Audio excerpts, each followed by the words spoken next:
어렴풋이만 알고 넘어갔던 세상의 여러 뉴스들, 다양한 관점을 나누어 제대로 이해해 보겠습니다. 지식 쌓는 소식, 지혜 쌓는 대화, 지소지대 지금 시작합니다. 오, 예. 깔끔하구만. 깔끔하게 잘 읽었죠? 네, 안녕하십니까. 지소지대 진행 맡고 있는 기계 좋아하는 안대리입니다. 저희 지소지대 30대 청년, 변호사, 교사, 회사원이 모여서 매주 지식되는 소식 전하고 지혜 얻을 수 있도록 대화 나누어 보고 있습니다. 매주 수요일 팟빵, 애플 팟캐스트, 유튜브, 네이버 오디오 클립에서 만나볼 수 있으니 많이 찾아주셨으면 좋겠습니다. 네, 안녕하십니까. 네, 잘 지내셨습니까? 예, 안녕하십니까. 네, 오늘도 어김없이 신 선생님과 공변 함께하고 있습니다. 별일 없으셨나요? 뭐 특별한 일 없이 굉장히 바쁘게 네. 지내고 있습니다. 그렇죠. 바쁘죠. 연말이 바빠. 근데 특별한 일이 있었지. 왜? 신쌤이 특별한 일이 있었잖아요. 바쁘요. 예. 바쁘 끝나서 진짜- 과자 맛있게 먹고 있습니다. 아니 아까부터 계속 축하드립니다. 바삭바삭거리는 게 과자 맛있어, 맛있짱. 과자 뭐 드시고 계십니까? 스윙칩 먹고 있습니다. 근본 인정. 여러분 축하드립니다. 바쁘 한 번쯤은 제가 아까 뭐 공변한테도 방송 전에 얘기했지만 뭐 한 네. 번쯤은 찍어보는 게 좋은 게 네. 음식에 감사함을 느끼고 물에 감사함도 좀 느끼고 물도 못 먹습니까? 하루 정도 이제 단수를 해야 되기 때문에 네, 음식에 대한 감사함을 느끼기에 참 좋다. 그리고 뭐 저는 뭐 아시다시피 뭐 SNS 하거나 그런 건 아니지 않습니까? 그쵸. 그냥 젊은 나이에 뭐 예쁜 몸이라기보다는 좋은 건강한 그런 생활을 유지하기 위해서 한 번쯤 해보는 거 나쁘지 않으니까 우리 안대리 공변도 바쁘 한번 바쁘 한번 해보는 여러분 거. 제가 미리 말씀드리는데 저거 잘못하면 탈모 진짜 세게 옵니다. 다이어트 잘못했을 때 탈모가 진짜 세게 오거든요. 그러니까 조심해야 돼요. 그 정도까지 안 뺄 거잖아요. 공변 행복한 그거 근육 살안 대지로 빼도 살자. 조금씩 오고 있으니까 걱정하지 어허! 조용히 해! 네. 사유가 그것 때문일까? 조용히 안 해! 네, 저도 소개하면서 간단하게 말씀드리면 저는 네. 이제 기계 좋아하는 안대리고요. 저는 사실 지금 목소리가 나갔는데 저는 신 선생님 같이 건강하지 못하고 지금 감기에 걸려가지고 지금 골골대고 있습니다. 사실 심지어 저희 팀 전체가 다 걸려가지고 저희 팀 지금 출근 아무도 안 하고 다 재택근무하고 있습니다. 진짜 부럽다 진짜. 우리 팀은 감기 안 걸리나. 어쨌든 그렇고 저는 회사 다니고 있고 그리고 지금 뭐 경영경제 관련해서 많이 얘기할 예정입니다. 네, 갑자기 자기소개한다고? 그럼 자기소개한다고 했습니다.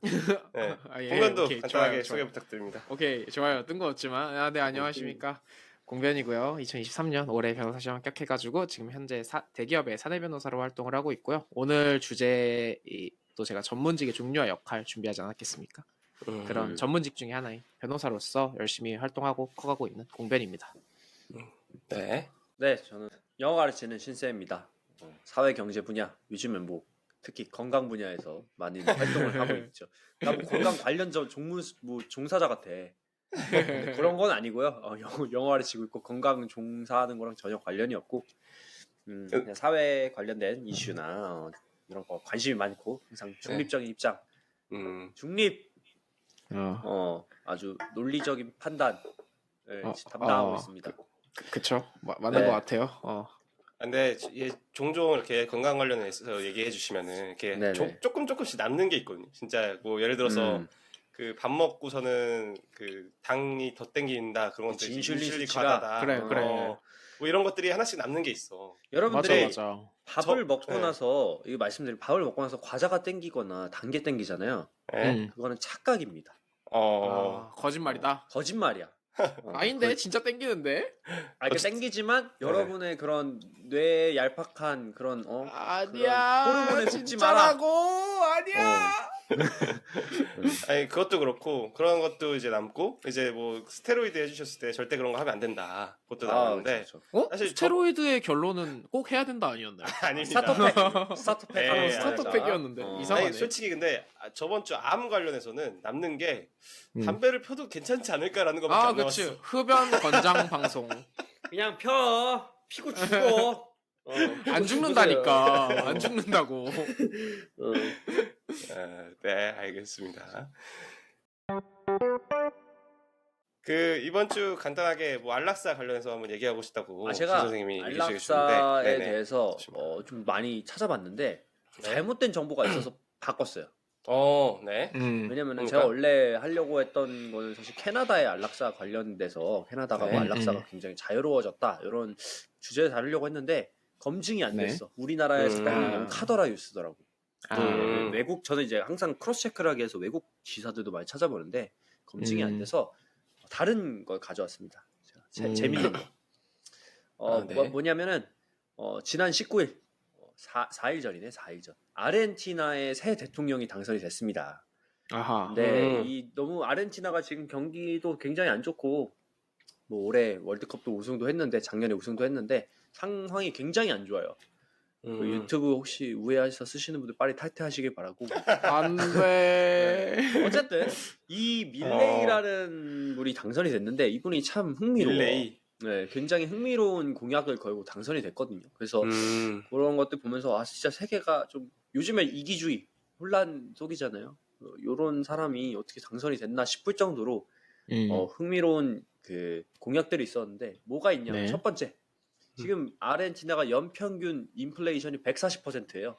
야, 그냥 좋다. 그 경제가 개박살났기 때문에 이제 돈을 들고 이제 물건을 살 수가 없다고 하죠. 리어카로 우리가 막 보면 리어카로 가지고 가서 그렇죠. 그리고 뭐 슈카에서도 나왔지만 뭐 강도가 은행을 터는데 돈 주니까 유명하죠. 뭐 쓰레기 왜 주냐?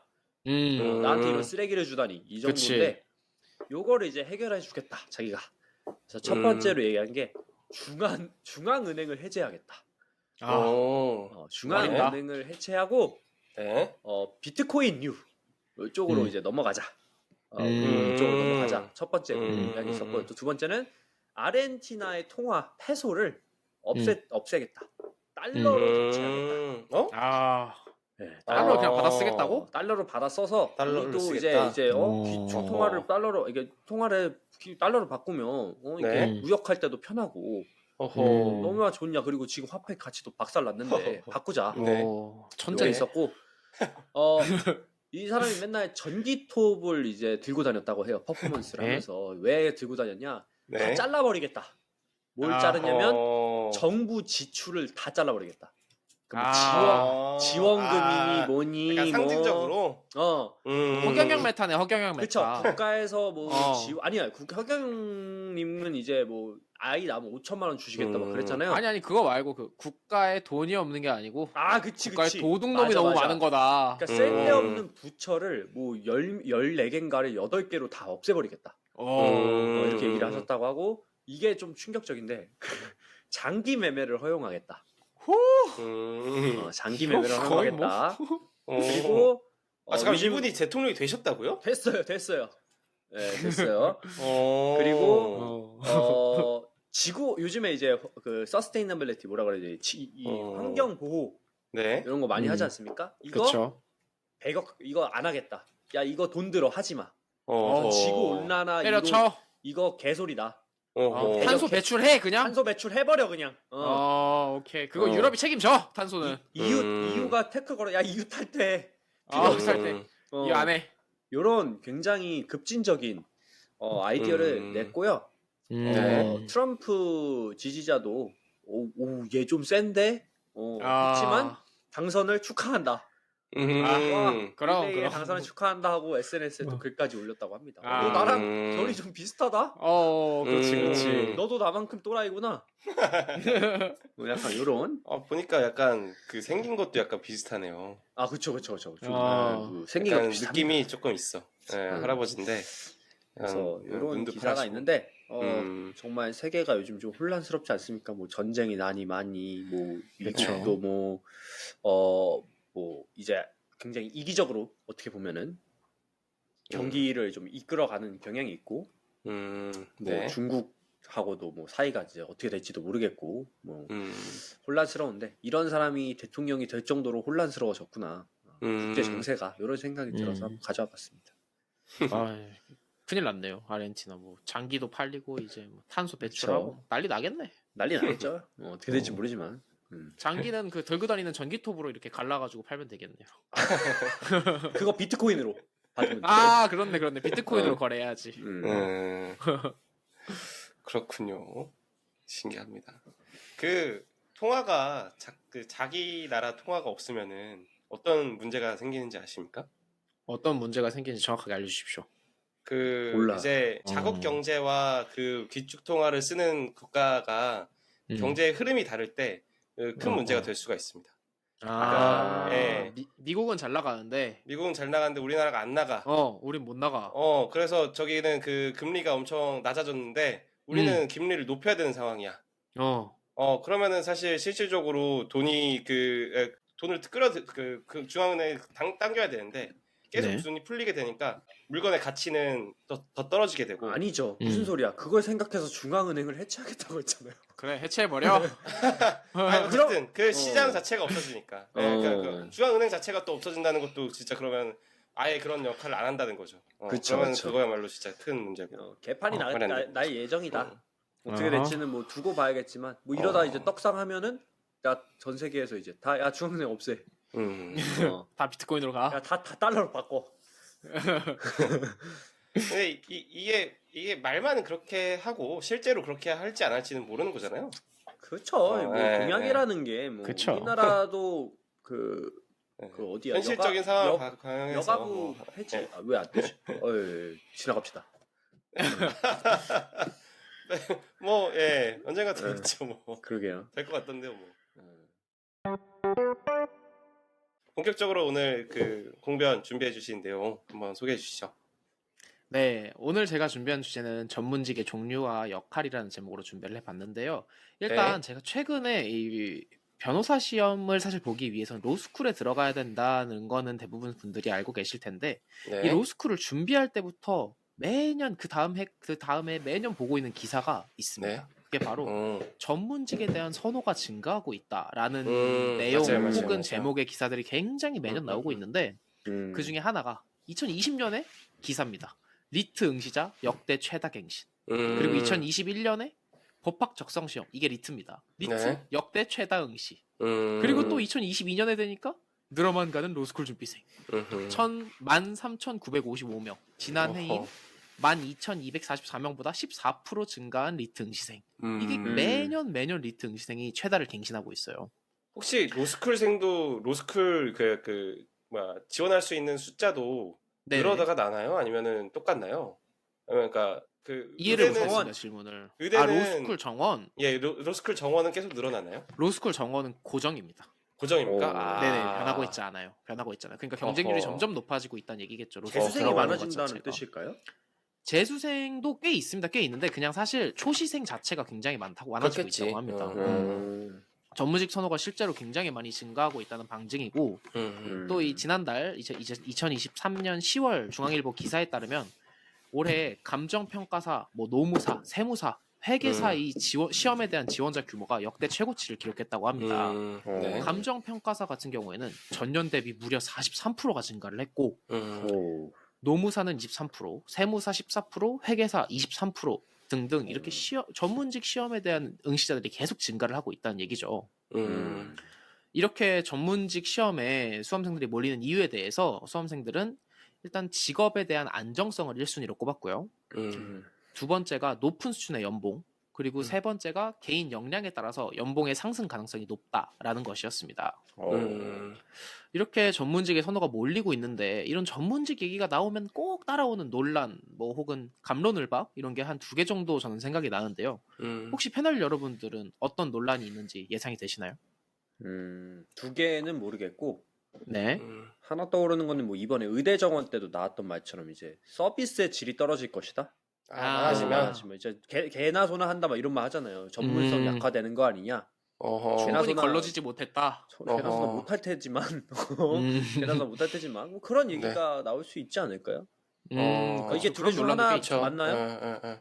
뭐 이따 말씀드리겠습니다. 오케이. 하나 모르겠네요. 안대리는 뭐 저도 사실 그 전문성 그러니까 그 많아지면 많아질수록 뭐 전문성이 약화될 것이고 그리고 아마 제가 잘 모르겠지만 그 뭐 네. 어떻게 어떤 상황인지는 잘 모르겠지만 분명히 뭐 변호사 협회에서도 정원을 늘리지 말아라라고 하고 있을 것 같고. 그렇지. 참지 않죠. 절대 안 그럴 것 참지. 같은데. 내 밥그릇.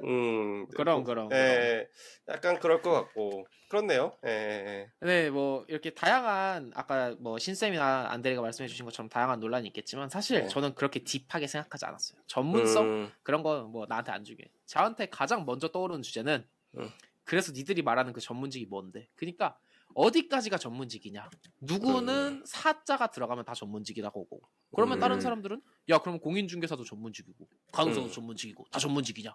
이렇게 나오다 보니 어디까지가 도대체 전문직이냐? 그리고 우리나라가 또 좋아하는 걸 넘어서 안 하고 못 빼기는 순위 매기기. 어떤 전문직이 1등이고 어떤 전문직이 꼴등이냐? 아 티어표. 그렇죠. 굉장히 중요하거든요. 어. 어디가 챌린저고 어디가 브론즈냐? 어디가 어. SS 등급이냐? 그렇죠. 이런 건데 이런 주제를 가지고 전문직의 정의와 범위 그리고 각 전문직의 연봉과 그런 역할들에 대해서 좀 간단히 정리를 해봤어요. 네. 그래서 저희 요즘 추세가 또 녹음 짧게 하자 아니겠습니까? 거두절미하고 바로 시작해 보겠습니다. 네. 이직 준비한다. 그래서 일단 시작은 전문직의 정의 그리고 범위로 해볼까 하는데요. 일단 이 사전적 의미의 전문직이란 전문적인 지식이나 기술이 필요한 직업이라고 해요. 네. 근데 사실 이거는 우리가 통상적으로 생각하는 전문직보다는 전문가의 의미가 좀 강하죠. 그러게요. 그렇죠. 그렇다면은 이 법령에 따른 전문직이 혹시 있을까? 근데 아쉽게도 전문직의 종류를 이렇게 명시적으로 규정하는 법령은 없어요. 근데 우리나라 사람들이 참 법을 좋아해가지고 이걸로 딱 여기까지가 전문직이다 해줬으면은 깔끔하게 정리가 되는 건데 좀 아쉬운 부분입니다. 그리고 또 이게 특이한 게 은행들이 전문직을 분류를 해요. 이 은행이 특정 직업들을 전문직으로 분류를 하고 네네. 그 대충 면허나 알겠네요. 자격을 예. 그렇죠. 가지고 있기만 해도 예. 그 일명 신용대출이라고 불리는 담보 없는 대출을 해줍니다. 그냥 오. 그 직업을 보고 대출을 음. 해주는 거야. 오. 그래서 그게 일반 직장인보다 이렇게 대출 상한 액수도 훨씬 크고요. 그다음에 이자도 비교적 낮은 것으로 알고 있습니다. 그렇죠. 실제로, 리스크가 적을 테니까. 그렇죠. 네. 실제로 저도 이제 경험을 했던 부분인데 이건 그 의치한이라고 많이 하죠. 의대, 치대 그리고 한의대 이 네. 의치한 대학교 그리고 로스쿨의 경우에는 네. 아직 자격증을 취득하지 못한 재학생들에게도 대출을 해줍니다. 실제로. 오. 아니, 네. 뭘 대출해서 뭘 쓰셨나요? 뭘 벌써 경험이 있으십니까? 아니 저는 안 썼지만 아하. 실제로 네네. 로스쿨 다니면서 제 주변에 대출 받으신 분들 꽤 많았습니다. 아 그렇습니까? 한도도 꽤 낭낭하니 나오고요. 어허. 그래서 저는 이게 이 정도인가 싶더라고요. 이거를 학생한테 그냥 해준다고 얘가 시험 떨어지면 어떡하나 싶긴 한데 하여튼 네 은행에서 되게 적극적으로 대출을 잘 해줍니다. 그렇군요. 그리고 이제 사실 뭐 다 필요 없고 솔직히 네. 뭐 저희 같은 일반인에게는 커뮤니티랑 유튜브에서 인정하는 전문직만이 진짜 참된 전문직 아니겠습니까? 그렇지. 네. 그렇지. 그 이름도 유명한 8대 전문직. 이 두 분 혹시 8대 전문직에 8개 전문직 혹시 뭔지 아시겠나요? 제가 근데 그 변호사는 네네. 하나 들어갈 거 100% 변호사, 들어갈 것 그치. 같은데 오케이 들어가겠죠. 변호사랑 판 검사가 따로입니까? 아니면 변호사? 판 검사도 변호사 네. 자격증이 있기 때문에 변호사로 그냥 변호사다. 포함됩니다. 변호사다. 오케이 그럼 변호사, 오케이. 변리사, 회계사. 세무사, 변리사, 세무사, 회계사, 그렇지. 회계사. 세 개. 회계사, 몰라, 이제. 공인중개사? 공인중개사. 에듀윌 어. 가자. 야 의사. 오케이, 의사. 의사. 아, 그렇지. 의사, 의사. 의사. 의사 있지. 뭐 대충 이 정도인 그 정도? 건가요? 네, 네, 이 정도가 이제 저희 일반인들의 그런 인식이겠죠. 근데 근데 그거 있잖아요. 어, 어. 감정평가사. 그렇죠. 감정평가사, 감정평가사도 있죠. 꽤 네. 요즘 각광받는 직업이죠. 뭐 하는 사람이야? 근데 이 두 분 말씀해주신 것들 중에 나머지 뭐지? 의사 있지 않습니까? 의사? 네. 의사. 여러분 의사는 전문직이 아닙니다. 의사는 천상계인가요? 그럼 전문직 따위로 그냥 구분하지 않아. 의사는 의사야. 의사라. 그럼. 의사는 의사. 오케이. 물론 그치. 사실은 이과 전문직에 속하는데 아무래도 이 전문직이 법률 관련해서 종사하시는 분들이 좀 많아요. 그러다 보니까 어허. 주로 이제 8대 전문직이다 뭐 이런 거 얘기를 할 때는 아무래도 네. 문과 관련된 전문직들을 얘기를 하고 그러다 보니 그 8개의 전문직 안에 의사가 없습니다. 야, 씨 여기서도 또 빠져나갔네. 어디 나를 문과랑 같은 데다 묶냐. 그럼 어. 은우님은 저기 위에 계셔. 그렇지 문송합니다 정말. 그럼 음. 안 되지 안 돼. 네. 그래가지고 이렇게 전문직의 정의에 대해서 알아봤어요. 아 참 8개가 뭔지 알려드려야죠. 네. 아까 음. 5개를 어. 맞춘 것 같은데 그죠? 그럼 6개 그쵸. 얘기했는데. 네. 거의 다 맞추셨습니다. 거의 다 맞추셨는데 네. 그 전문직들은 변호사, 네. 변리사, 네. 법무사를 못 맞추셨죠. 법무사가 빠졌죠. 그리고 공인 노무사가 있고요. 노무사. 그치. 그쵸. 노무사. 노무사가 있죠. 이것도 못 맞추셨죠. 그 다음에 회계사, 세무사, 세무사. 그리고 여기 또 못 맞춘 게 관세사가 하나 더 있어요. 관세사. 그치. 예, 관세사. 관세사가 있습니다. 이렇게 3개가 빠졌고 마지막으로 관세사. 이제 감정평가사까지 해가지고 총 8개 직업을 주로 8대 전문직이라고 한다고 하네요. 근데 법무랑 관세는 조금 애매한 부분도 없지 않나 있지 않나. 오케이. 굉장히 위험한 발언이지만 저의 지금 어디 어디 관세사 따위가 아니 어디 법무사가 야 지금 이거 편집 아니. 못하게 난리쳐. 이거 들여보내. 편집. 자, 말씀하시죠. 계속. 네. 네, 그래서 8개 전문직 알려드렸고 네. 또 빠르게 넘어가 보죠. 제가 한국고용정보원이라는 곳에서 주로 정보를 따왔고요. 여기에 네. 따른 이 8대 전문직, 방금 말씀드린 8대 전문직의 연봉, 자격 취득 방법, 그리고 전망 이런 거를 좀 한번 알아와 봤어요. 네. 참고로 말씀드리자면 전문직 자체가 개업을 하는 분들이 굉장히 많지 않습니까? 뭐 변호사 그쵸, 당연하고 그쵸. 세무사도 네네. 그렇고요. 네네. 그러다 보니까 이 개업은 정말 너무 천차만별이라서 신빙성이 좀 떨어져요. 그렇기 때문에 개업이 아닌 취업을 기준으로 뭐 변호사면 로펌, 세무사면 세무법인 이런 데 취업한 사람을 기준으로 연봉을 산정을 했고요. 그다음에 그 연봉은 10만 단위는 그냥 반올림했습니다. 아래까지 너무 막 구구절절 예. 얘기하기 싫어서 10만 단위는 알겠습니다. 반올림했습니다. 이거 참고해 주시고요. 네. 자, 먼저 변호사입니다. 당연히 변호사가 먼저 나와야지 내가 변호사니까. 네. 아까 말씀드렸던 것처럼 이 판사, 검사 등 이 변호사 자격을 갖춘 사람들은 다 포함하고 있는 지표인데요. 네. 연봉으로 말씀드리자면은 하위 25%가 6,800만 원. 와, 하위가? 생각보다 예. 적은데요? 그렇죠. 아니 하위가 6,800만 원이면 굉장히 높은데요? 그 변호사라는 뭔가 이런 이미지에 비해서는 조금 적다고 생각될 수 있죠. 그리고 중위값이 8,200만 원. 그리고 상위 25%가 1억 1,000만 원으로 산정이 되어 있고요. 이거는 개업하신 분들을 넣고서는 봐야 되겠다. 이거는 조금 적네요. 제가 생각하기에는. 그렇죠. 사실 예. 변호사 자체가 개업이 거의 최종 목적지이다 보니까 개업하신 분들이 워낙 많은데 아무래도 다른 지표들, 다른 직업들과의 형평성을 위해 가지고 취업을 기준으로 산정을 한 네. 연봉입니다. 직업 만족도는 83%고요. 와우. 이 직업 전망은 향후 5년간 꾸준히 계속 증가할 전망이라고 하는데요. 사실 이거 증가가 제 입장에서는 전혀 좋은 게 아니에요. 빨리 이거 국회 앞에 가가지고 변호사 시험 합격 인원 줄이라고 시위하라고 빨리 가야겠어요. 굉장히 변호사가 많이 배출이 되고 있고요. 공변은 83% 안에 들어가시나요? 직업 만족도 83%요. 네. 솔직히 이거 근데 조금 개인적인 의견이라서 방송 나갈지 안 나갈지 모르겠지만 네. 이거 변호사 시험 합격한 그 해에 직업 만족도 거의 100% 나옵니다. 그냥. 오. 진짜 100% 나와요. 이게 어. 주변에서의 시선이나 인식 혹은 그 부모님의 지인분들이 하는 말씀이나 그런 부모님의 네. 이런 자랑스러워함 이런 프라이드, 거 따지면 진짜 이거 직업 만족도 그냥 100% 그냥 찍힙니다. 그냥. 오케이. 주변에 이거 합격하신 분들 중에 불만 갖는 분 제가 아직 못 봤고요. 어.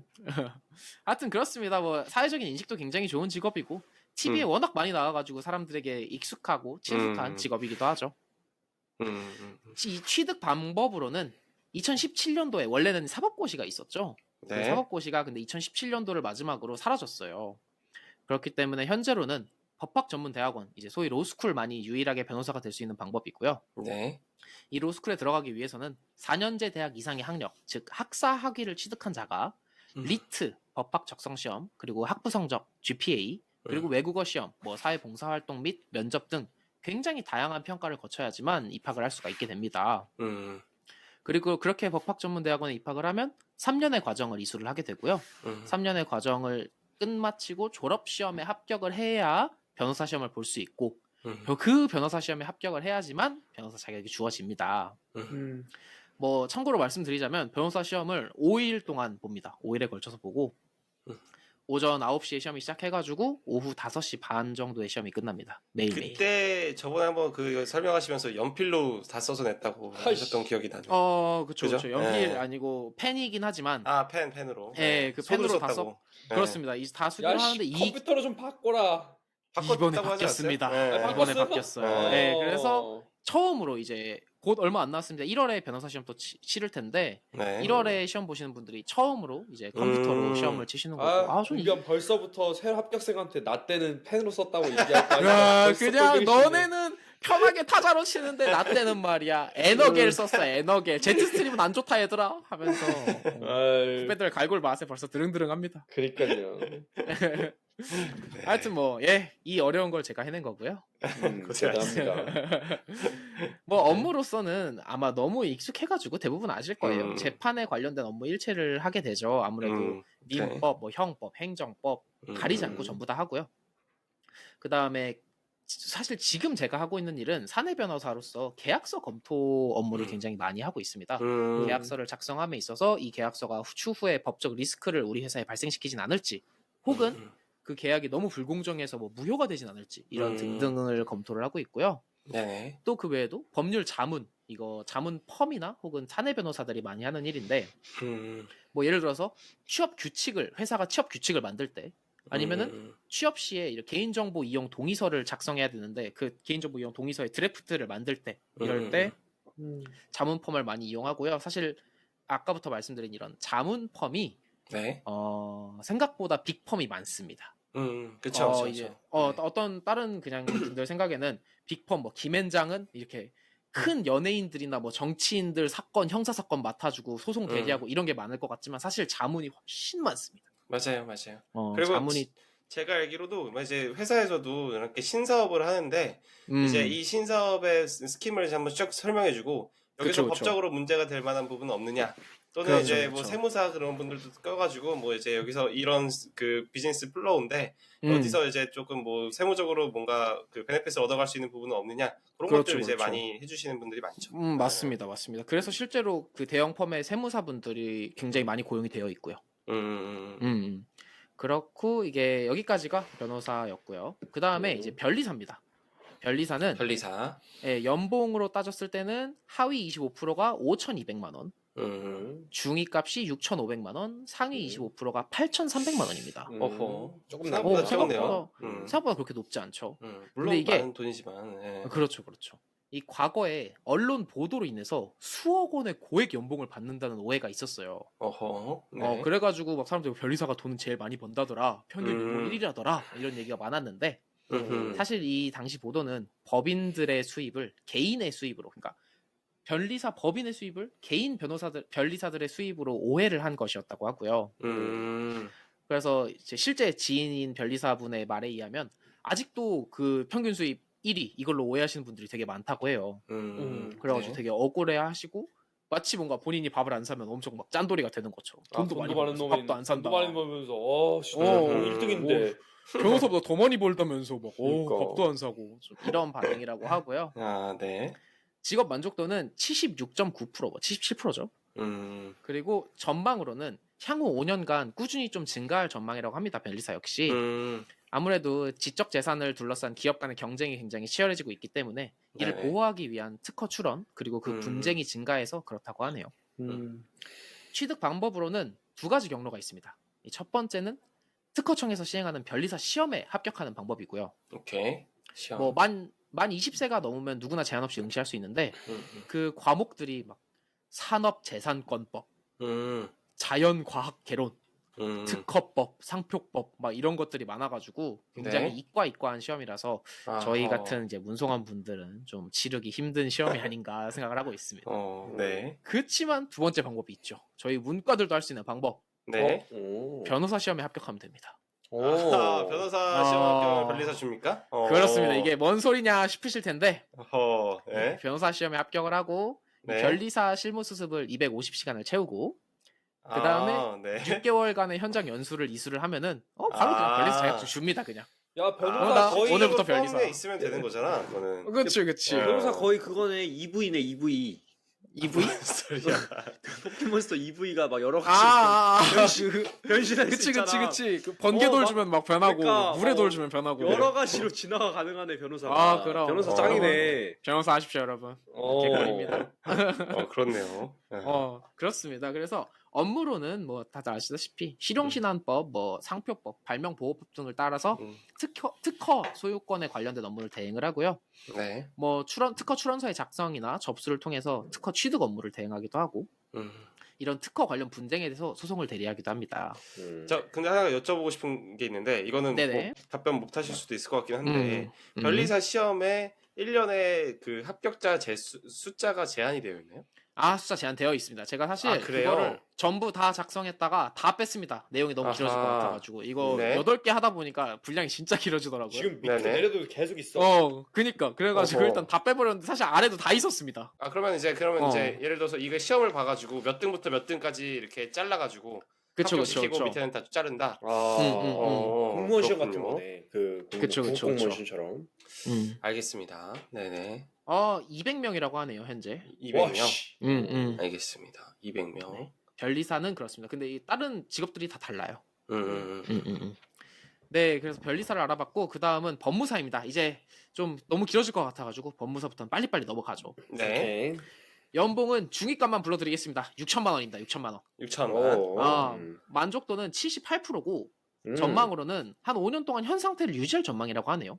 저는 이거에 대해서 개인적으로 좀 변호사가 아무래도 좀 많이 배출이 되고 있다 보니까 올렸다. 변호사들과 법무사가 그 업무 분야가 겹치는 부분이 되게 많아요. 아무래도 변호사가 더 큰 부분을 커버하기 때문에 그 많은 변호사들이 법무사의 역할까지 해내면서 그런 법무사에 대한 수요가 좀 줄어들고 있지 않나라는 생각을 해봅니다.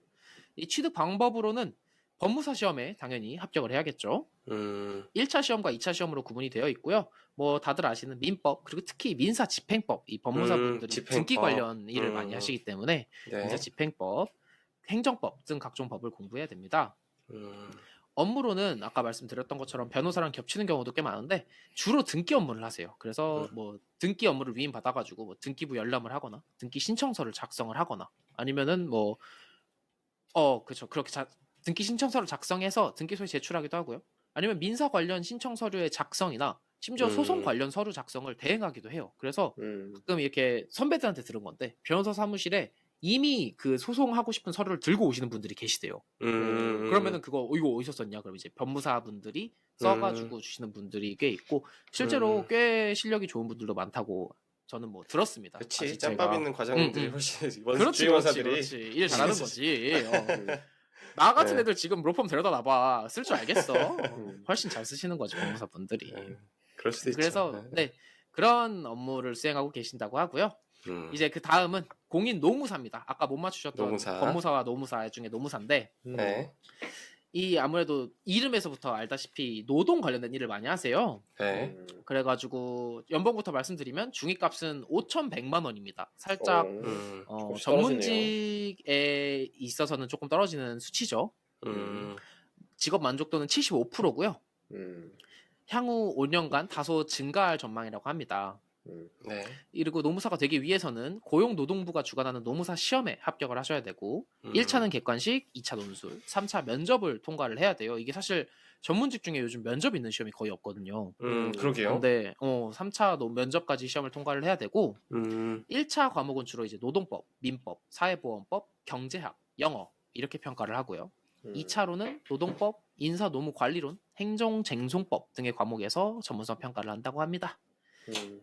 하시는 업무로는 개별 근로자에 대한 부당 해고나 뭐 징계, 감봉 이런 것들 있지 않습니까? 이런 사건에 있어서 노동위원회에다가 구제 신청을 하거나 아니면 뭐 산재라고 불리는 산업재해 신청, 임금 체불에 대한 진정 이런 것들을 주로 대리를 하시고요. 사실 이것뿐만 아니라 회사의 노무사분들이 속해서 직원으로서 노사 분쟁을 조정하거나 아니면은 기업이나 노조에 대한 법률 정책 자문 같은 것도 많이 하십니다. 맞습니다. 실제로 제가 다니고 있는 현재 회사에도 노사팀에 노무사분들이 굉장히 많이 계시고요. 그 현대차 쪽에 많이 계시겠네. 그럴 수 있겠죠? 거기가 난리잖아요, 아주. 그쵸? 넘어가시죠? 아니, 근데 그게 잘 이제 모르고 하는 어, 얘기예요, 신 선생님, 그냥. 그러니까 그러니까 노동자를 대변하실 수도 있고 사측을 대변할 그렇죠. 수도 있는 거예요. 사측에서 맞아요, 맞아요. 이런 부분들을 챙겨줘야 된다, 뭐 이렇게 얘기할 수 있는 부분이 있기 맞습니다, 때문에. 맞습니다. 사실 네. 저 회사- 상식 생각하고 얘기한 건데. 아 그렇군요. 그 문제가 많으니까 사측의 어. 농사를 많이 뽑을 것이다. 그러니까 밑에서 이렇게 많이들 이렇게 때려 오, 부시니까. 잠깐만. 똑똑한데? 제 생각에는 이게 근데 제가 봤을 때 이 그 노무사가 면접도 있다고 하셨잖아요. 예. 근데 이 노무사가 면접이 있는 거는 약간 이거에 대한 사명감이 조금 있긴 있어야 되는 것 같긴 해요. 그러니까 뭐랄까 이 노동자의 편에 서야 된다라는 그런 인식을 좀 줘야 되지 않나, 그런 이미지를 줘야 되지 않나. 그런 그럴 수 있겠네요. 사명 의식을 좀 확인하는 거 아닐까라는 생각이 좀 들기도 하네요. 네. 맞습니다. 그리고 아까 그 신쌤이 말씀하신 그런 문제를 해결하기 위해서는 대부분 변호사를 많이 뽑습니다. 그럴 수 아니 이거 있지. 변호사 이브이 야 이브이 그만해. 미친 이브이 내가- 이거. 내가 다 할 거야. 아니 안 끼는 곳이 없네. 네, 그래서 노무사도 알아봤고요. 네. 다음은 공인 회계사입니다. 이제 회계사는 아, 워낙 회계사. 익숙한 직업인데 연봉은 중위값은 연봉 회계사는 좀 궁금해하실 수 있으니까 다 불러드릴게요. 하위 25%가 6,200만 원, 중위값이 7,800만 원, 그리고 상위 25%가 8,900만 원입니다. 거의 뭐 9천만 원 정도 되죠. 변호사보다 조금 낫네요. 그렇죠, 좀 낫죠. 역시 어. 이브이 짱. 그럼 이 변호사가 최고다. 그러게요. 직업 만족도는 80% 정도고 전망으로는 5년간 다소 증가할 전망이라고 합니다. 취득 방법은 다들 아시다시피 회계사 시험, 소위 CPA라고 많이 부르죠. CPA. 네. CPA 시험에 합격을 해야 되고 이 회계사 시험에 응시하려면 좀 특이한 점이 있는데 영어 시험에 합격을 해야 돼요. 토익 점수가 필요하고요. 제가 네. 지금 이게 몇 점인지 살짝 까먹었는데 제 기억으로는 한 700점 후반 정도를 맞아야 되는 걸로 알고 있거든요. 뭐야? 그렇게 낮아. 오, 굉장히 건방진 발언인데. 700점 후반은 근데 뭐 맞을 것 같은데요. 어허, 이 사람들이. 아니 그게 아니라 아니 CPA를 공부하는 사람인데. 그러게요. 네, 굉장히 건방진 두 분의 말씀 잘 들었습니다. 아 우리가 너무 제가 방금 너무 그래서 제가 너무 기준이 너무 높아. 외국 학생들을 가르치다 보니까 그렇죠. 어. 그럴 수 있지. 토익 근데 700점 이상이라고 하네요. 700점. 700점. 700점. 700점 후반이 아니고 왜냐면 700점. 저희 학원에는 고등학교 1학년짜리 학생이 와서 토플을 105점씩 받아가지고 그냥 한거 보면 야씨. 네. 그렇더라고요. 그렇고요. 네, 하여튼 영어 토익 700점이 필요하고 아시다시피 1차 시험과 2차 시험으로 나눠져 있고요. 네. 과목들은 대부분 아시는 것처럼 경영학, 뭐 경제학, 상법, 세법, 회계학, 재무관리, 뭐 회계감사 이런 것들입니다. 그리고 또 이제 공인 회계사도 그렇고 사실 뒤에 나오는 세무사도 그런데 이 회계사 시험에 합격한 이후에도 회계법인에 들어가가지고 한 6개월 동안 실무 수습을 받아야 돼요. 근데 이게 제 주변에 회계사분들께 여쭤보면은 이 6개월의 실무 수습 때 당시에 월급이 진짜 말도 안 되게 짜다고 합니다. 악습이네 악습. 진짜 거의 알바급이라고 하고 짬처리하는 거 짬처리 이거. 이때는 진짜 저도 들었는데 뭐 딱 말씀드릴 수는 없지만 꽤나 충격적인 정말로 맥도날드 가서 알바하는 게 돈 더 많이 받겠다 싶은 돈을 주더라고요. 그런 맹점이 또 있습니다. 뭐 업무로는 다들 아시는 회계감사, 뭐 세무대리, 각종 컨설팅 업무를 수행을 하고요. 기업이 작성한 재무제표가 잘 적정하게 표기가 되었는지 검토를 하는 소위 회계감사는 사실 회계사만이 할 수 있는 고유 업무죠. 그래가지고 우리나라의 대표적인 회계법인들, 뭐 삼정, 삼일 이런 데 대해서 많은 회사들의 회계감사를 진행하고 있습니다. 여러분 혹시 회계사랑 그러니까 CPA랑 CFA의 차이를 아십니까? 오, 몰라요. 그러니까 사실 회계는 외부 사람들과 우리 회사에 대해서 얘기를 할 때, 그러니까 우리 네네. 재무제표 같은 거가 그 회사 공시를 하지 않습니까? 그러니까 우리 어떤 회사다라는 걸. 그거는 네. 이제 외부 사람들과 이거를 이제 그 돈에 대해서 얘기를 하는 건데, 재무는 회사 내부에서 쓰는 그 돈에 대한 이야기를 이제 잘 정리할 수 있는 사람을 재무 관리를 한다라고 생각하시면 됩니다. 아주 CFA는 그쪽 전문이다. 그래서 이제 회계 감사라 함은 결국 외부 사람이 봤을 때 이 외부로 공시하는 정보들이 제대로 공시가 되고 있는가를 이제 안에서 들어가서 본다라는 거고 그렇게 생각하시면 될 것 같습니다. 그런 차이가 있었군요, 또. 네. 재무는 그러니까 약간 이런 거 있잖아요. 그러니까 원가 분석부터 시작해가지고 근데 그런 원가 같은 거를 우리 그 재무제표에 넣진 않지 않습니까? 그쵸. 그냥 이제 우리가 얼마 매출을 했고 그런 것들만 나오는 거지. 이제 음. 그런 것들이 이제 회계 쪽이라고 생각하시면 됩니다. 오케이. 뭔 소리인지 못 알아들었으니까 넘어가시죠. 넘어가세요. 그렇군요. 네. 뭐라는 거야? 야 정보 안 그래도 많은데 자꾸 야, 알겠으지 마라. 넘어가시죠. 네, 하겠습니다. 네. 예, 그 다음은 세무사입니다. 빨리빨리 네. 넘어가죠. 예, 네네. 연봉 6,700만 원 중위값, 직업 만족도 81%. 전망. 좋네요. 다소 증가할 전망. 세무사 돈 많이 법니다. 많이 보네요. 돈 많이 번단다. 이 직업 만족도가 굉장히 높은 직업이죠, 참. 그쵸. 이게 자꾸 정보가 늘어나지만 구태여 설명하자면 이 세무사가 전설의 폐업률 2%의 직업입니다. 폐업률이. 와, 그래요. 예, 개업하면은 2% 빼고 다 폐업합니다. 근데 사실 역시 2% 돈을 만져야 돼 돈을. 2%는 네. 나이 먹어서 은퇴하거나 자연사 하시는 분들만 해도 그쵸, 2% 그쵸. 되겠다. 그러게요. 그래서 거의 폐업하지 않는 직업이다라고 음. 생각하시면 되고 그렇네요. 이 취득 방법으로는 세무사 시험에 합격을 하셔야 되고요. 네. 과목은 대체적으로 회계사랑 유사하고 네. 마찬가지로 6개월간 실무 수습을 받아야 되는데 뭐 당연히 음. 이때도 굉장한 박봉으로 일을 하시겠죠. 이제 세무사는 다들 아시는 것처럼 조세 전문가고 뭐 개인, 기업 가리지 않고 납세자들 대리해가지고 납세 의무 관련된 이 일체 업무를 수행을 하고요. 탈세. 그렇지 뭐 그것도 사실 진짜 있는 것 같아 내가 볼 절세. 때. 어, 그래 절세라고 합시다. 네, 절세. 절세 괄호치고 탈세. 이 세금에 대해서 잘 모르는 저희 같은 일반인들을 위해 가지고 뭐 법인세, 소득세, 양도세, 상속세 등 이 세금 관련 업무를 대신해 주는 게 세무사들의 주로 주된 업무인 것 같습니다. 그리고 그 다음은 관세사. 이제 관세사의 연봉은 비교적 낮은 편입니다. 전문직치고 중위값이 5,200만 원 정도고 상위 25%도 한 6,400만 원 정도에 머물러 있습니다. 네. 직업 만족도는 78%고 전망은 다소 증가할 전망입니다. 이 취득 방법 뭐 당연히 관세사 시험에 합격을 해야 되고요. 네. 1차 시험, 2차 시험으로 나뉘는데 뭐 관세법, 무역 영어, 회계학, 그다음에 뭐 관세 율표, 관세 평가 이런 것들을 주로 본다고 하네요. 네. 업무로는 여러분들이 이 해외 직구하실 때 주로 하시는 이 수입 수출에 관련된 통관 정보를 또 제공을 하고 그 수출 통관에 필요한 서류 및 관세 환급에 필요한 서류를 작성하는 업무를 많이 하신다고 하십니다. 그리고 이제 드디어 열심히 달려왔습니다. 이 감정평가사인데요. 감정평가사. 연봉을 말씀드리자면은 중위값이 6,800만 원, 상위값이 한 8,400만 원 정도 됩니다. 꽤 많이 받고 있는 직업이고 만족도는 80%. 전망은 사실 현 상태를 좀 유지할 전망이라고 해요. 근데 이게 그 한국 고용정보원 말로는 정책에 따라서 굉장히 많이 달라지는 직업이다 보니까 그리고 또 시장에 따라서 많이 달라지다 보니까 현재 맞아요. 부동산 시장이 침체기가 찾아와서 아무래도 좀 수요가 많이 줄어든 상태라고 합니다. 그 자격 취득 방법으로는 감정평가사 시험에 합격을 하시면 되고 뭐 민법, 경제학, 부동산학, 감정평가 법규 뭐 이런 다양한 법을 공부를 하셔야 되고 그 업무 자체가 이 부동산은 물론 지식재산권 등 이 유무형의 자산을 대상으로 이루어지다 보니까 부동산도. 다양한 예. 약간 부동산- 부동산이 아니라 지식재산권. 그치. 공인중개사 상위 버전 같은 느낌이네요. 좀 업무가 다르긴 하죠 그거랑은. 부동산에 감정평 있어서 대충 후려쳐서 얘기해. 뭐 그런 거잖아. 오케이 좋아 어. 좋아. 진화한 공인중개사다. 감정평가사분들이 너무 들으면 기분 나빠하시겠다. 안 되겠다. 알아서 잘라주시고. 예, 관련 업무로는 아까 말씀드린 것처럼 이 부동산, 토지, 건물 이런 부동산이나 혹은 기계, 항공장치, 선박, 유가증권, 뭐 영업권 등 유무형의 자산의 경제적 가치를 평가하는 업무가 이분들의 주요 업무입니다.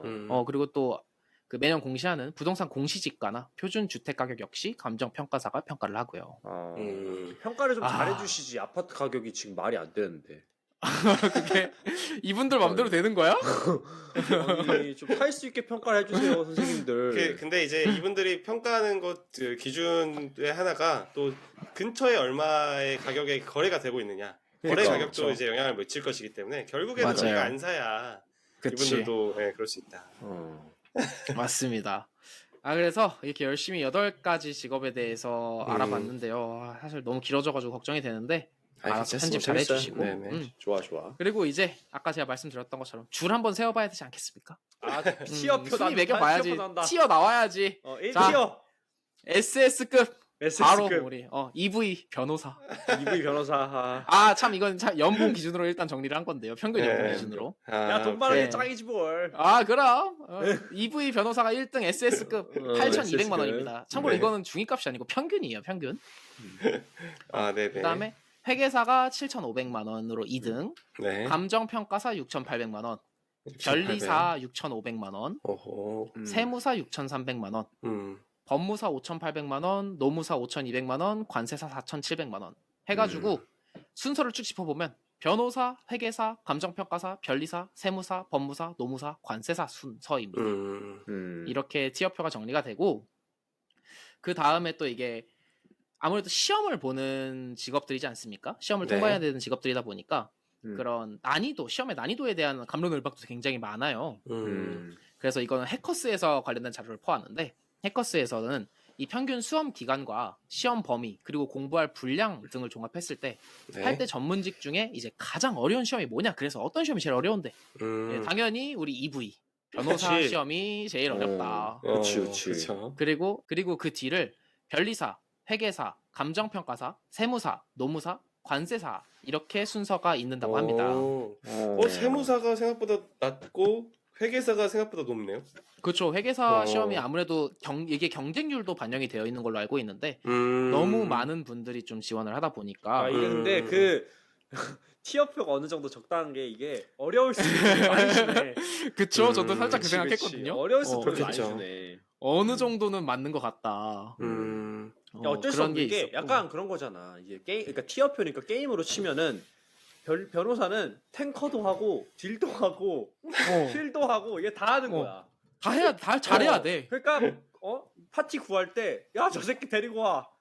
쟤다 그치. 했을 때 이렇게 되는 거고 밑으로 그치. 가면 이제 야 얘는 힐밖에 못 하는데 다른 애 구하면 될 것 같은데 이렇게 되는 거죠. 그렇죠, 그렇죠. 그래서 물론 근데 이게 평균적인 자료다 보니까 개인마다 느끼는 시험의 난이도는 당연히 다를 수 있겠습니다. 예를 들어서 뭐 아까 말씀드린 변리사 같은 경우는 이과 공부를 해야 되는데 저는 자신 없거든요. 그래가지고 변호사 시험 땄습니다. 하여튼 이 오늘은 전문직의 종류와 연봉, 뭐 업무 등등 다양하게 알아봤는데요. 그치만 마지막으로 역시 내 자식은 뭐다? 은우님입니다. 은우님. 의사. 제가 이 마지막으로 이 청취자분들은 못 보시겠지만 이 마지막 페이지에 표를 준비했습니다. 2023년 돈 제일 많이 버는 직업. 아 티어표 끝판왕. 티어표 끝판왕 나왔다. 음. 여기서 이제 1위가 당연히 기업 아. 고위 임원 CEO라고 적혀 있죠. 평균 연봉만 해도 거의 2억에 달하고요. 이제 여기서부터가 재밌죠.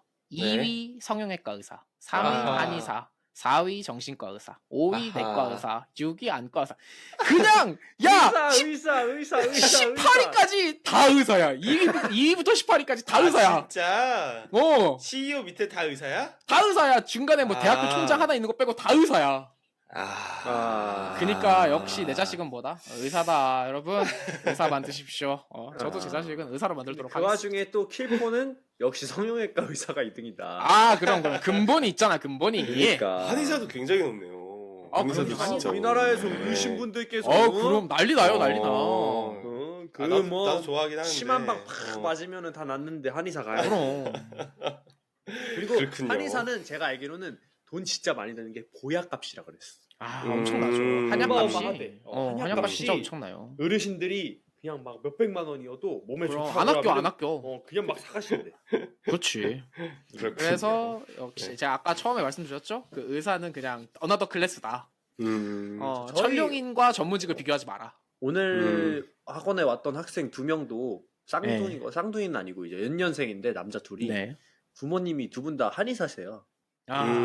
네. 그 학생들이 이제 보딩 학교를 다니고 있는데 보딩 스쿨. 거기가 2명 보내려면은 1년에 적어도 한 1억 5천에서 2억은 쓸 거거든요. 와 씨. 그거를 2명을 4년을 보내고 대학교까지 만약에 보내려면은 얼마 드는 거니? 상상도 안 되네. 일단 강남에 집 한 채는 그냥 쓰는 그쵸. 거죠. 갖다 박는 네. 거지 그냥. 그쵸. 근데 그게 커버가 된다는 것부터가 엄청나다. 역시. 어마어마한 거죠. 역시 여러분 대단하네요. 의사로 키우면 됩니다. 의사. 산자 직업은 의사다. 알겠습니다. 그리고 팔 때 전문직 할 거면은 웬만하면 가성비 따져서 변호사 해라. 아 그럼 변호사 어. EV 짱이다. 이 전직이 여러 가지로 가능하다. 네, 저는 사실 그 한 가지 뭐 이제 의사도 그렇고 변호사도 그렇고 이런 전문직 얘기해 주셨을 때 제가 아까 네. 그 법무사 뭐였지? 변리사 얘기할 때 이게 예. 1년에 합격할 수 있는 사람이 제한이 되어 있냐. 그렇죠, 그렇죠. 그 얘기 여쭤봤었잖아요. 그게 물어본 이유가 저는 사실 이런 전문직은 그 이제 그 막 절대 평가로 하고 무제한으로 늘어날 수 있도록 해야 된다. 아 계속 늘려줘야 된다. 가격을 떨어뜨려야 된다. 가격을 떨어뜨려야 된다. 아, 너희 새끼 따라 나와. 제 아니, 생각에도 네네. 제 생각에도 그거랑 마찬가지로 그 네. 대기업에서 채용 인원을 네네. 많이 늘려서 전 국민의 한 80%는 LG 삼성을 다니게끔 해서 맞아 어, 맞아. LG에 다니는 네네. LG 삼성에 다니는 직원들의 뭐 임금을 이제 다 평준화 시켜서 맞아. 다 나눠줘. 그렇게 하는 거지. 다 나눠주는 거지. 아니 그게 그래. 만약에 채용의 이슈가 된다고 하면은 당연히 네네. 그거는 뭐 그건 모르겠지만 그러니까 자격을 부여하는 거잖아요. 자격을 아. 이악 물고 부여해서 막죠? 그러니까 만약에 이제 그런 그 공무원 시험이다. 공무원 시험이다라고 하는 거는 바로 채용으로 이어지기 때문에 당연히 이제 수가 제한이 되는 게 맞지. 그리고 이제 교사도 마찬가지지만 예를 들어서 이제 그 자격만 부여하는 것에 대해서는 누구든 수준이 되는 사람이라고 하면은 그거를 그 받을 수 있어야 되지 않나. 어차피 라는 면접 생각이 봐야 되니까. 든다는 거죠. 따고. 네? 어차피 따고 면접을 또 봐야 되니까. 그쵸. 네. 그쵸. 물론 이제 뭐 네, 로펌에 들어갈 수 그러니까 만약에 진짜 뭐 한 5천 명이 봤어. 그러니까 1년에 시험을. 그리고 5천 명이 다 통과를 했어. 근데 로펌에서 그 채용을 하는 사람이 뭐 한 500명밖에 안 돼. 1년에. 그러면 뭐 4,500명은 뭐 자격은 있을지 모르지만 변호사로서 일을 못 하겠죠. 그러면 그 그런 느낌인 4,500명이 뭘 할까요? 내가 변호사 시험 어렵게 땄는데. 그러니까 그거는 이제 경제의 그 문제인 건데. 알바노. 예를 들어서 네, 그렇게 알바노. 만약에 아니. 그러니까 내 얘기를 들어봐. 그 4,500명은 어떻게라는 얘기가 아니고 그 4,500명이 힘들게 변호사 시험을 땄는데 그냥 네네. 내가 취업을 못했네 어쩔 수 없네라고 가만히 있을까요? 개업을 하겠죠. 근데 제- 그분들이 예, 네네. 말씀하세요. 개업을 했을 때 네네. 여러분 두 분이 아까 맨 처음 시작할 때 말씀하셨던 논란이 저는 가장 크게 발생할 것이라고 생각합니다. 자격을 제대로 갖추지 못한 자가 전문직을 수행을 하게 되고 그로 인해서 찾아오는 저는 피해가 너무 불가역적이라고 생각해요. 너무 큰 피해가 찾아와서. 그러니까 예를 들어서 근데 제가 말씀드린 게 그러니까 그 예를 들어 전문성에 대한 평가는 당연히 굉장히 빡세게 해야 되고 그 절대 평가를 하는 평가는 수준이 높아야 되겠지. 하지만 그 수준을 높은 걸 통과할 수 있는 사람이라고 하면은 그거는 그 이제 자격을 줘야 되지 않나. 그러니까 안대리는 그러니까 지극히 이제 시장 논리로 가자. 그렇죠? 소비자에게 조금 더 도움이 되는 방향으로 가는 게 맞지 않느냐? 그렇죠. 무조건 예. 줄 세우기. 왜냐면 우리나라가 사실 그런 게 좀 있긴 하잖아요. 내가 아무리 잘해도 옆 사람이 더 잘하면 그냥 안 네네. 되는 거야. 내가 그쵸, 부족해서가 아니라 옆 사람이 더 잘했기 때문에. 그러니까 그거가 아니라 진짜 만약에 그 자격이 되는 사람한테는 자격을 줘야 되는 게 아닌가라는 게 맞지 않나라는 거죠. 그리고 동의합니다. 이제 네네네 그렇게 했을 때는 진짜 그런 뭐랄까 이런 그 가격이 그 시장의 가치에 그 경제 수요에 맞춰서 이제 왔다 갔다 되지 않는 문제를 해결할 수 있으니까 그런 부분이 있지 저렇게 않나 되면 라는 나중에 생각이- 이제 네. 그 뭐라고 할까요? 면접을 볼 때 내가 예를 들면 변호사 자격증 땄어. 변호사로 취업이 안 돼. 네네. 공무원 말대로 이제 개업을 이제 하려고 하는데 돈이 없어. 네네 일반 회사에 취직을 하겠죠? 예. 이제 그렇죠. 기업에서 변호사 한 명씩 다 데리고 있는 거야. 그럴 수도 그치. 있죠. 그러니까. 근데 진짜 그게 그치. 진짜 좋은 되게 스펙이 흔한 될 수도 스펙이 있죠. 되는 예. 거지. 그렇지. 막 연봉이 변호사인데 3천이야. 다 데리고 있어. 이럴 수도 있다는 거죠. 뭐. 그렇죠. 근데 뭐 그런 사회를 지향하시는 거 아닌가요, 안대리는? 그런 사회는 사실 그렇게 되진 않죠. 만약에 그렇게 되더라도, 만약에 그 변호사를 땄는데도 변호사에 대한 취업으로서의 이점이 그렇게 크지 않다라고 하면은, 그거에 응시하는 사람이 자연스럽게 적어지겠죠. 저는 그렇게 생각하지 않아요. 저는 네. 그 스펙 인플레가 더 심해질 거라고 생각합니다. 심해질 것 같아. 모두가 다 갖고 있으니까 나도 당연히 그걸 가져야 되는 맞아. 거야. 물론 그럴 수도 있죠. 물론 그럴 수도 음. 있겠지만은, 예를 들어서 그게 그 스펙을, 그러니까 4년, 5년을 이제 공을 들여가지고 합격해야 되는 시험이라고 하면은, 그거에 대한 이제 웨이를 하게 될 텐데, 예를 들어서 토익, 토플 이런 거는 진짜 요즘에 다 가지고 있지 않습니까? 음, 그런 거는 시험의 뭐랄까 난이도도 어느 정도 뭐 조금 그나마 낮다고 할 수도 있고, 그리고 이제 취득을 하는 게 그 취득하는 그 수험 기간이 그렇게 길지 않잖아요. 근데 그걸 했을 때 만약에 이거의 효용 가치가 그만큼 크다라고 하면은 그걸 이제 보는 거잖아요, 사람들이. 근데 내가 이 그 이력서에 한 줄을 넣기 위해서, 변호사라는 한 줄을 넣기 위해서 5, 6년을 쓸 수 있는 그만한 가치가 있다. 그리고 6년의 가치를 쳐줄 정도로 기업에서 나한테 이런 인센티브를 준다라고 하면은 그걸 할 수 있겠지만 그 정도까지는 아닐 수도 있다라는 거죠. 뭐 네. 아닐 수도 있다라고 얘기하면은 당연히 그럴 수 있는 거긴 한데 예를 들어서 저는 저도, 여전히 그렇게 될 것 같아요. 저는 여전히 그렇게 될 것 같은데. 왠지 이런 느낌일 것 같아. 안대리가 얘기한 대로 되잖아. 그럼 우리나라에서 이제 어떤 붐이 불 것 같냐면 초등학생 때부터 어머님 이대로 있으실 겁니까? 고등학교 졸업 때까지 전문 직종 3개는 따놔야 됩니다. 이러면서 이제 그렇지요. 초등학교 때부터 3개 따는 게 이제 목표가 돼. 그치. 그래서 대학교 이후 삶도 컨설팅 다 해주는 거야. 이제 대학교 졸업했을 때 변호사 자격증도 없다고? 그치. 이렇게 어, 되는 야, 거죠. 이런 거죠. 인사팀 들어가려면은 일단 변호사 자격증 있어야 되고 노무사 자격증 있어야 되고 그렇게 그치. 되는 거지. 그러니까 지금은 우리가 뭐 토익이라는 게 많이 쉬워졌다, 난이도가 내려갔다고 하지만 뭐 사실은 난이도가 높은 시험인데 많은 사람이 해서 쉬워 네. 보이는 거죠. 사실 어려운 시험인데, 그렇죠. 그렇죠. 인플레가 우리나라에서는 내가 볼 때 진짜 끝까지 간다. 우리나라는 저도 끝까지 갈 중간, 거라고 우리나라 생각합니다. 중간이 없다. 우리나라 중간이 어. 없다. 뭐 안대리의 의견 전 너무 좋은 방향으로 가면 좋겠지만 왠지 그쵸. 학생들이나 그 일반 사람들한테 엄청난 부담이나 가중이 될 가능성이 높은 것 같아요. 차라리 그럴 수도 있다. 차라리 지금은 우리가 사짜 직업이라고 하면은 함부로 접근하기 힘든 거, 그렇죠라고 생각하는데 옛날에 변호사가 이제 자살률이 어마어마했잖아요. 그 고시가 그쵸. 맞아요, 못 붙으니까. 그런 것처럼 엄청나게 많은 사람들이 이 힘든 시험을 통과를 막 2-3개씩 하려고 하다가 엄청 많이 자살하거나 막 그럴 것 같아. 그쵸, 그럴 수도 있죠. 맞습니다. 네. 어쨌든 오늘 되게 재밌게 들었고요. 그러니까 사실 네네. 재밌어. 이거를 저희는 이제 대충 이제 그 제목을 들으면은 무슨 맞아, 국민 회계사다, 뭐 세무사다 들으면은 대충은 다 알겠는데 그럼요. 모르시는 분들도 있을 거란 말이죠. 그래서 이런 건 뭐 이제 진짜 특히 학생들이나 뭐 그쵸. 어떤 직종에 대해서 뭐 이제 대략적으로 감이 없으신 준비하시는 것들, 분들. 준비하시는 분들, 그런 분들을 옵션으로 한 번씩 들어보시면 좋지 않을까 나는 하는 생각도 뭐 들고. 여기는 반은 처음 알았어 이제. 이름은 들어봤는데 그분들이 네. 무슨 일을 사실 주체적으로 하는지는 그쵸. 구체적으로 알기 어렵죠. 그쵸. 나 노무사 얘기는 많이 들었는데 무슨 일 하시는지 처음 알았네. 그 요즘에 문과도 이제 취업이 잘 안 되지 않습니까? 문과 다 요즘에요? 취업이 잘 안 되죠. 요즘에요? 되게 이게 어. 뭐가 이상한 게 많아. 요즘에부터 잘못됐고 그쵸, 요즘에도 문과도 잘못됐고. 문과가 취업이 안 되지. 그쵸. 문과가 취업이 잘 안 되는데. 그쵸. 예전부터 문과가 취업이 안 되는데. 그치. 이런 거 하나씩 있어야 되지 않나. 문과에 있으려면 요즘에 참 쉽지 않다. 그러니까 맞습니다. 잘 보시라. 뭐 그런 말씀을 드리도록 하겠습니다. 리트 준비하실 분들 찾아오십시오. 뭐 그러면 이름 까십시오. 그래야지 찾아가죠. 그렇네.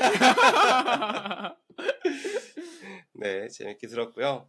혹시 뭐 마지막으로 어떻게 들으셨는지 신 선생님? 네. 저는 뭐 이 이름만 알고 있던 분들 이걸 들어서 좋았고요. 변호사 할 걸. 아니다. 의사 할 걸. 의사는 좀 그럼. 의사는 좀 근데 빡세다. 변호사 빡센가? 무시해? 변호사 무시해? 왠지 근데 이게 지금 평균 연봉이 힘들수록 많이 주지 않습니까? 반영되고 있다. 뭔가 의사 개빡셀 것 같다. 변호사도 개빡셀 것 같긴 한데 의사 못할 것 같아. 나 그리고 문돌이라서 못한다. 그치. 그렇군요. 어쨌든 저는 유익했습니다. 이제 그 학교에 보면 이제 회계사 준비한다고 하셨던 그쵸. 이제 형들이 엄청 많아가지고 막 봤는데 그분들 뭐 참 나도 이거 한번 해볼까라는 꿈을 꿔본 적이 있으나 지금 뭐 이제 저는 이렇게 앉아서 진짜 엉덩이 붙이고 앉아 있는 거 그걸 못하기 때문에 아마 뭐 다른 선택을 했어도 못하지 않았을까. 그분들은 차라리 빨리 되셨나요? 피벗을 네? 그분들은 되셨나요?